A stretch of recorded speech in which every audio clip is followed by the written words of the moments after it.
Good afternoon, everyone, and welcome to another live episode of Teachers for Teachers. That's you, moms and dads.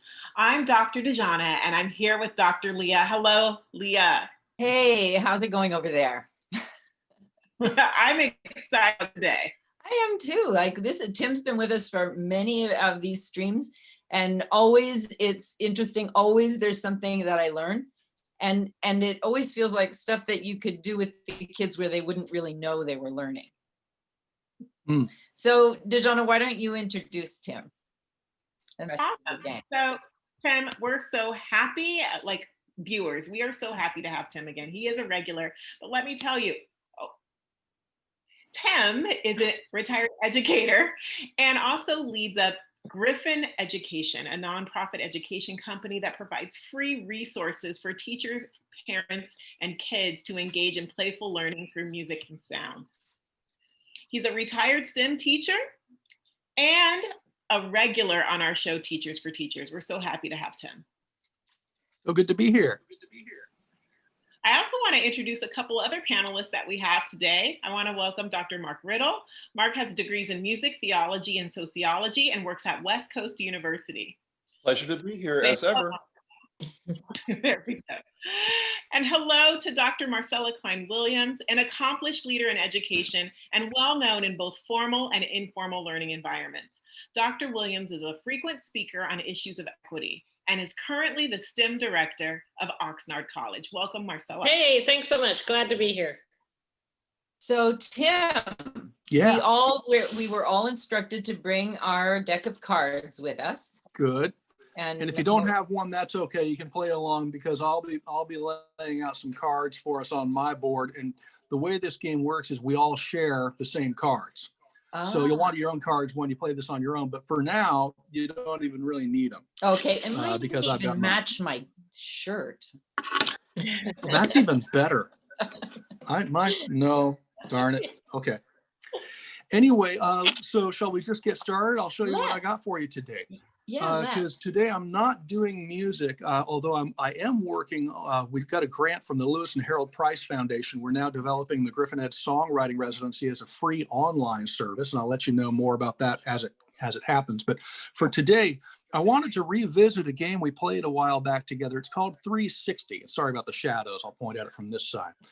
This is a game where you need 3 cards from a regular deck of playing cards. The goal is to create an expression. Now that's basically one side of an equation. It's everything that goes on one side of an equal sign.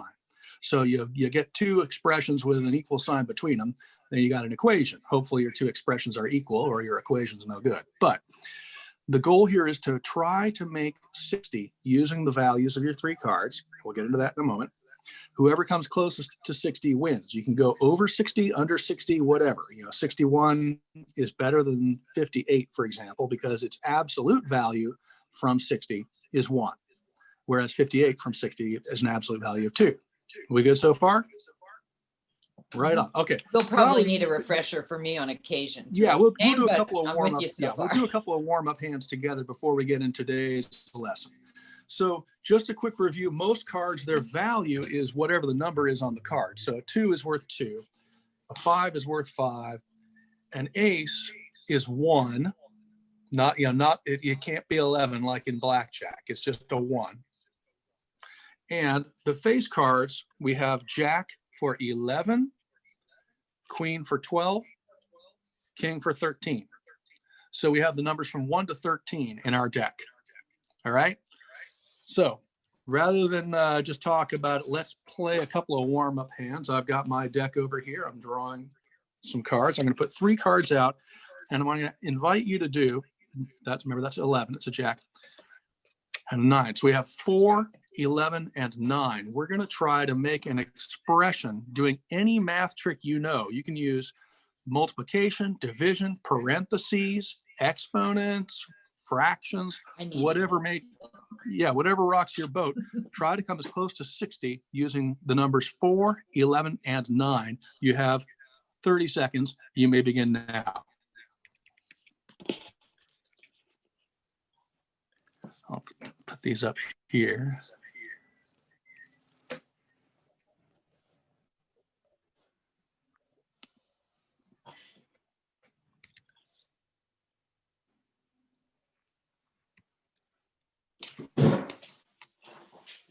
And when you've got your expression, and of course, it's also better to calculate it out to turn it into an equation, figure out the value, then do a little dance with your hands so we know you're done.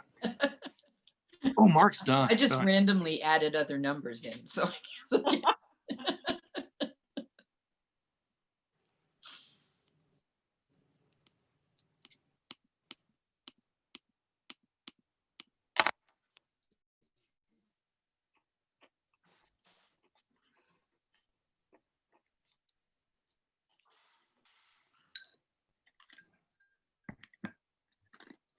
And if you're looking down, I'm assuming you're still working.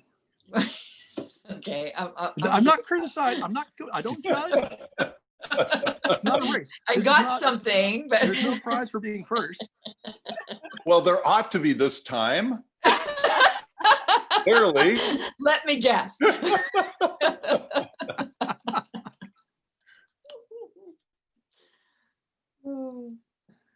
Of course, when I was a student, I'd have my eyes down. I'd be looking at a comic book or something, you know.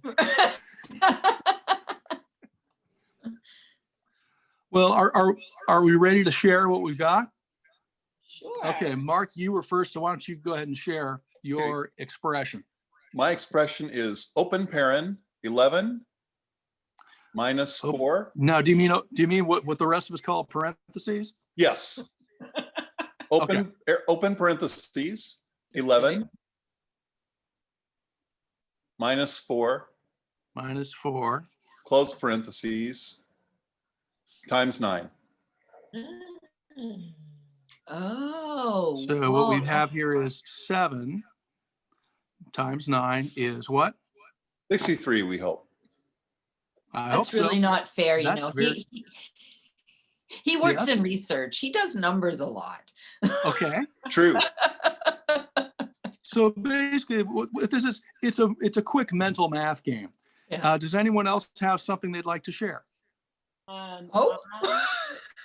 did 11. What's that? 11 times 4. You can put that in parentheses. Plus 9. Plus 9 equals, so we've got 44 plus 9 equals 53. Yeah, that's the closest. That's pretty good. That's pretty good. And by the way, just for any teachers watching, remember the goal here is really not necessarily for, which kid wins. It's to make equations and understand that you can play around with numbers and do different things. Keep it light, keep it fast. Don't say this is right and this is wrong, because they're both correct. It's just this one happens to be closer to 60 because its absolute value difference is 3. This one's absolute value difference is 7. So this one, if there were a prize, which there isn't, would beat this one. Now, one thing I would like to point out, do we need these parentheses here? 4 plus 9 times 11. What's that? It's sort of, it dates us. The older students in the room. Okay, well then tell you what, may I just to speed things along, may I review? Okay, now up here, the parentheses are important for Mark's equation, because without those parentheses, it would be 11 minus 4 times 9, right? Because the order of operation is panic, everybody, my dog attacked somebody. So, say that one again, I like that one. Panic, everybody, my dog attacked somebody. It's better than please excuse my dear Aunt Sally. I always thought that was kind of tedious and made me wonder what was Aunt Sally doing anyway.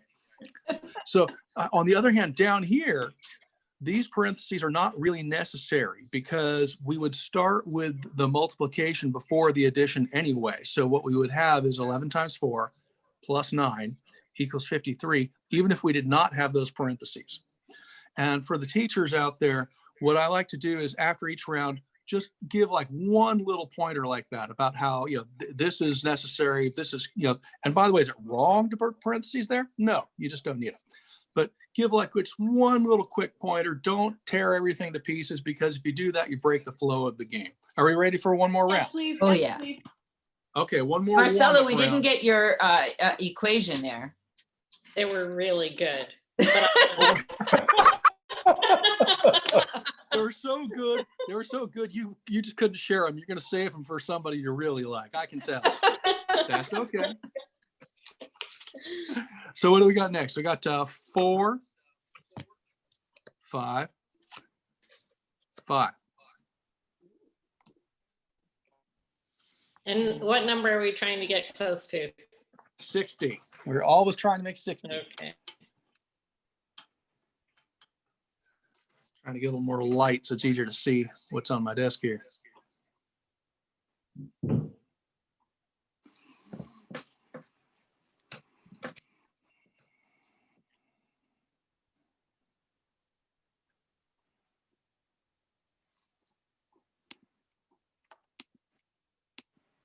The pressure.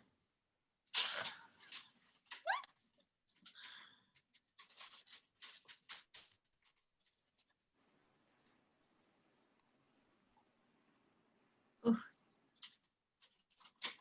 need one more card, please, to make my expression. Hit me one more time. I'm with you. Yeah, This is not making sense for me. Knock on the table. Hit me. I'm way too high. I mean my numbers, you guys. I mean my numbers on this here. So, does anyone have anything ready to share yet? Not yet. Okay. Closest I've gotten is 45 and 100, so I don't think I'm in territory. I'm at the 100. That was my Sometimes problem. you get a bad draw, and that's where the game gets interesting, because that's where you're having to think, okay, what's closer to 60, 45 or 100? I want to be on Mark's team. Mark's lagging this time. Yeah, Mark, what you got there, buddy? Come on. Oh. My first effort yielded 1,048,576. Kind I'm of overshot. so relieved because I was That's not very that close to high. 60.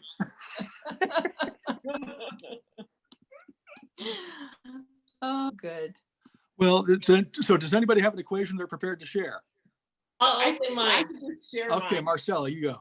So I got 45, so I did 4 plus 5 equals 9, and then 9 times 5 equals 45.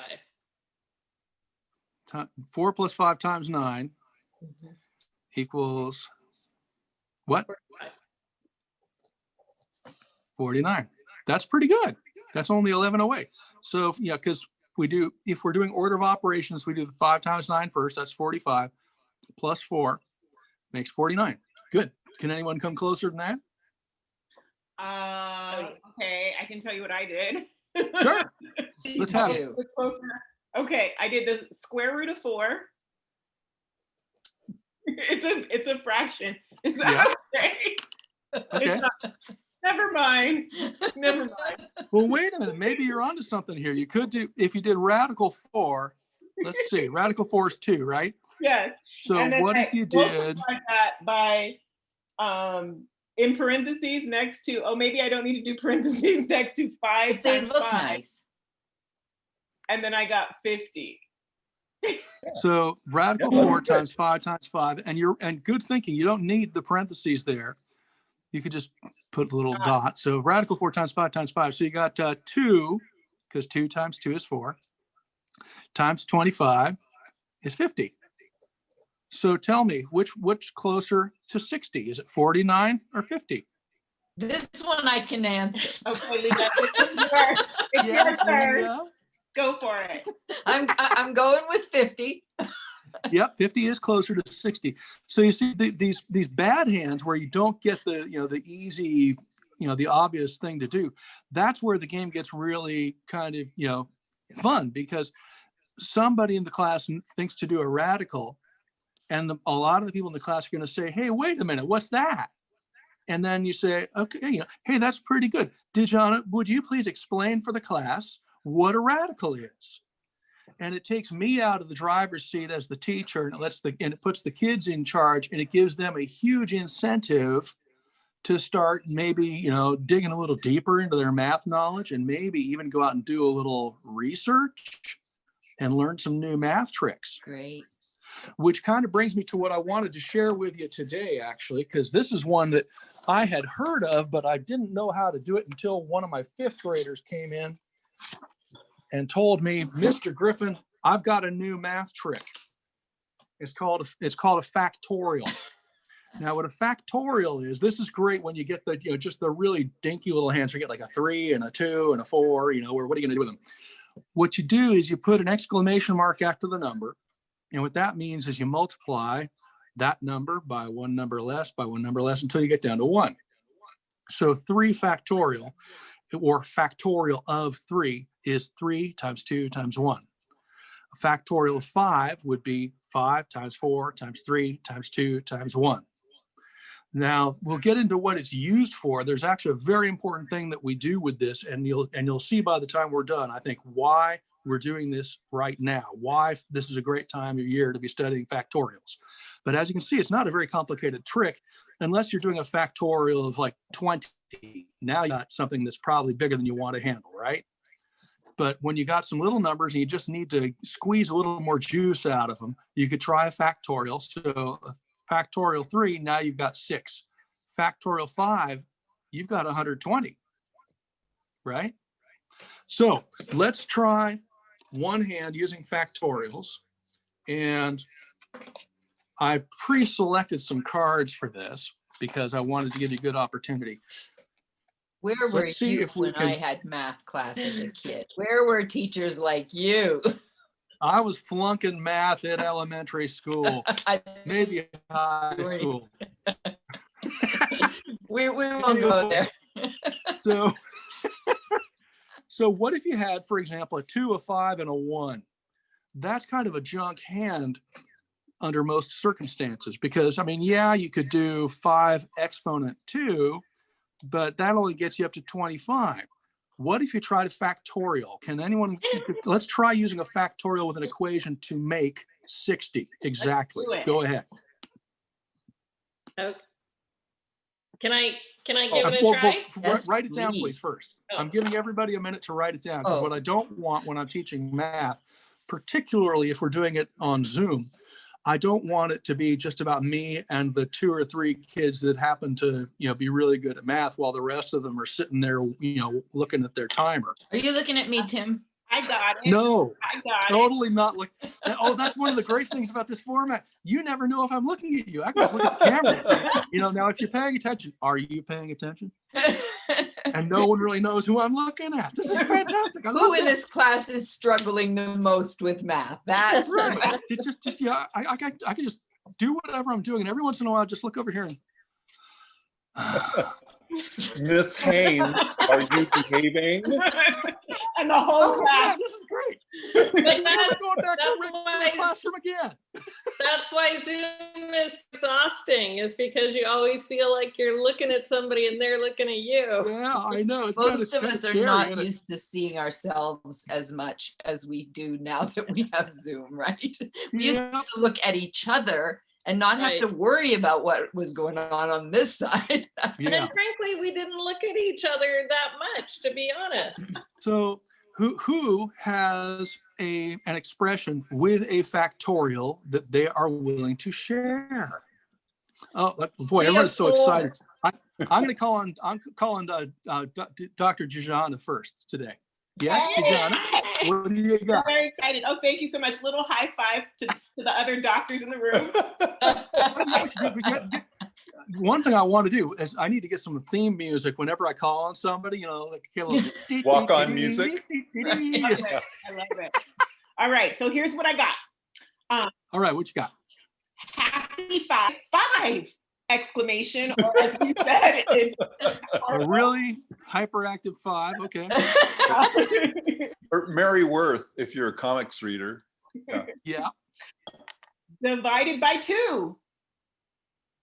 Over 2. That's it. That's all I got. Times Are you 1. done yet? Which one? Times 1. We got to use all 3 numbers. Times 1. Times 1. Is that 50? Well, let's think. What's factorial 5? It's 5 times 4 times 3 times 2 times 1. 120. Oh. Thank you, Mark. Please raise your hand. It was out of the line of the camera. That's all. Okay. Oh yeah, you had your hand up over here. Yeah. So at least that's what I'm claiming now. Yeah. All right. So what we've got is 120 divided by 2. That makes 60 times 1 equals 60. Yeah. So Mark, you should have said it. You looked at me. I thought you were calling me. You were looking at me. So a factorial, it's a nice little trick, and that's the kind of thing where a kid comes in with something like that, and the conventional thing to do is, well, yes, but that's not really a grade level standard for 5th grade. Go sit down.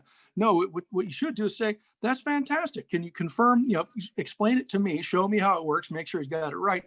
And then say, dude, you got to show this to the rest of the class. And the fact that he's showing them something that can win the game when, when he uses it sometimes, the kids who normally don't pay attention might sit up a little more and pay it and focus in. Oh, wait, I want this. And if they don't get it the first time, well, then the next time he kicks their butt with it, he can explain it all again. Yeah. So why are we doing this today? Huh?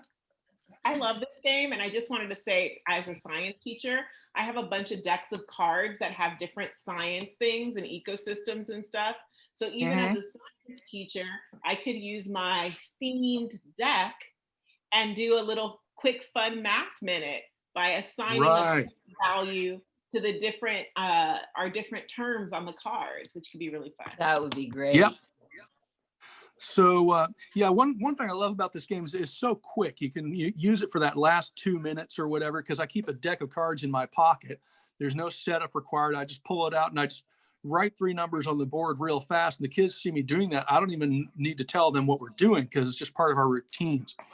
Now, the reason right now is a good time to learn a little about factorials is because there's a field of medicine that uses factorials all the time.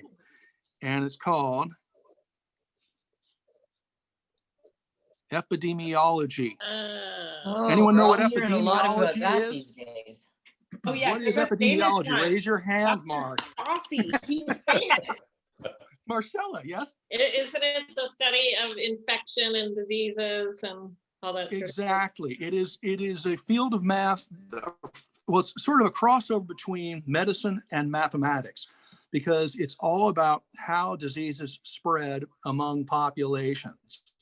So an epidemiologist is not the person you call if you have a fever or if you break your arm. An epidemiologist is the one you talk to if there's a pandemic happening and you need advice on how to shut it down, how to slow down the spread of it.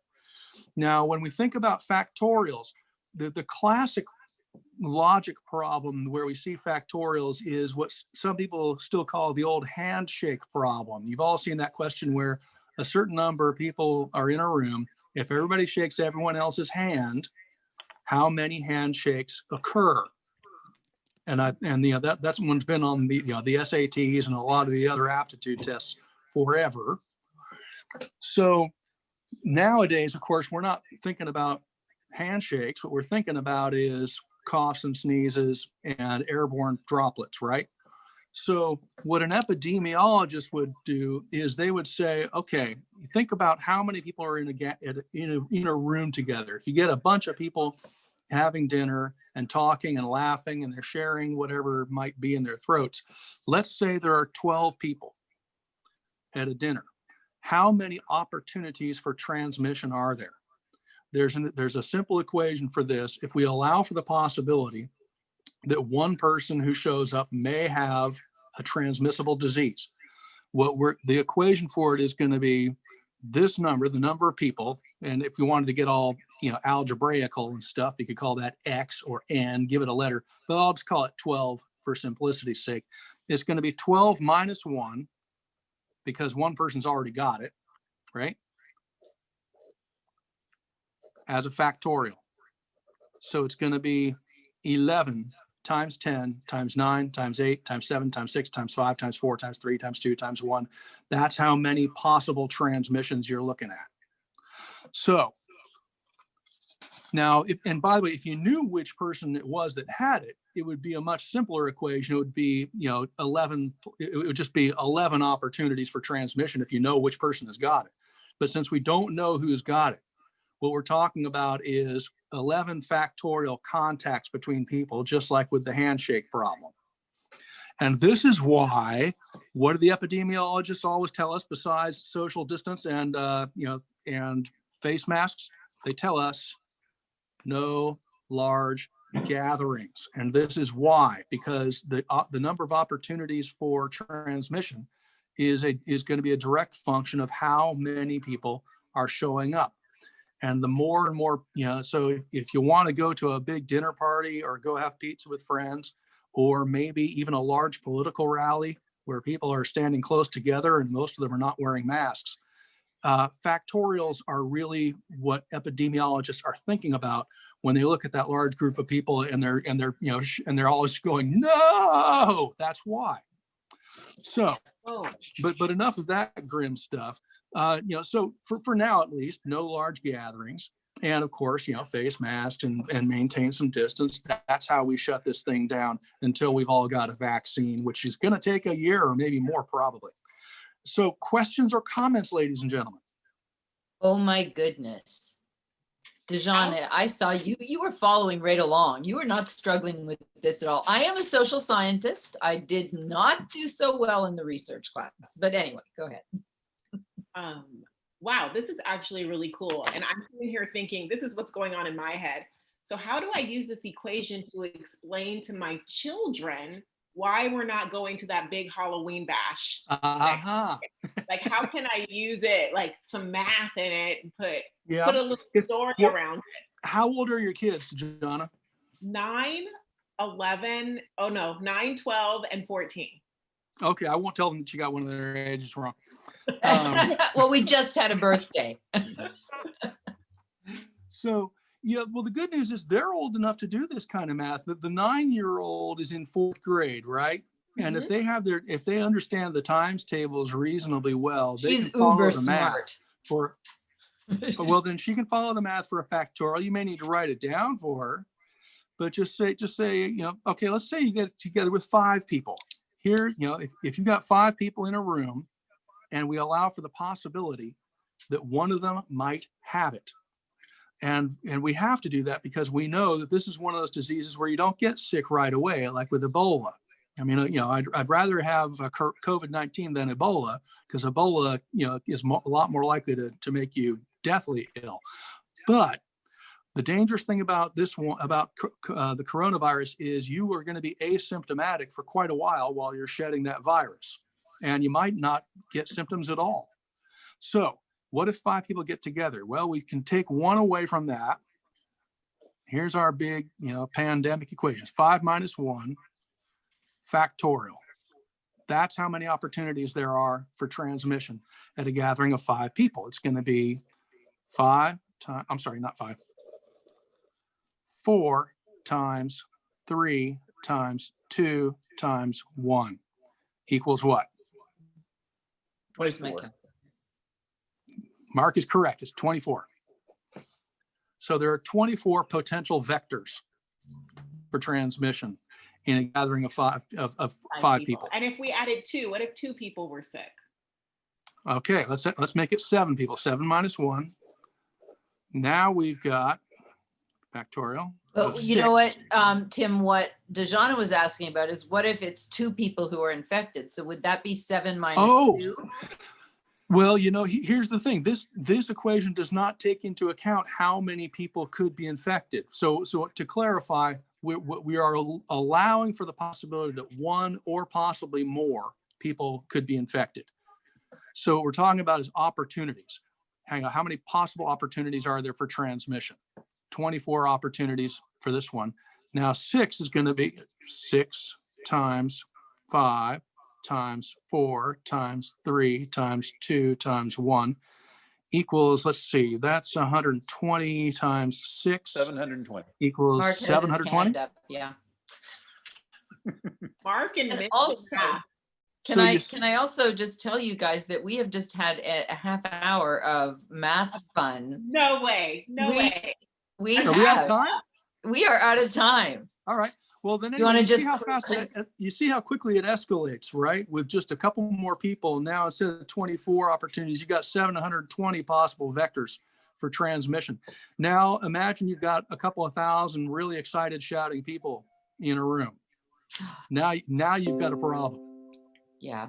No, this is really helpful to walk through, Tim, and to be able to, I mean, first of all, the fun part of it, the card game at the beginning, and then this is a great conversation with everybody who's talking about who do we want to get together with for Thanksgiving, for Halloween, for like 5 people makes that much exposure, 7 people, so much more potential. Going to a crowd, like that's just like out of the question. But anyway, it's time for us to say goodbye. Okay. Dejana. All right. What can I say? I had a blast. Not only did I learn that maybe I do like math, but it also relates to stuff that's happening in my life and in my world right now. Thank you so much, Tim. I'm Dr. Dejana Figueroa. And again, thank you to our panelists. And hey, Dr. Leah, here we are. We hope to see you again next time for our next episode of Teachers for Teachers. That's you, moms and dads. Bye. Thanks, Mark, Marcella, Tim.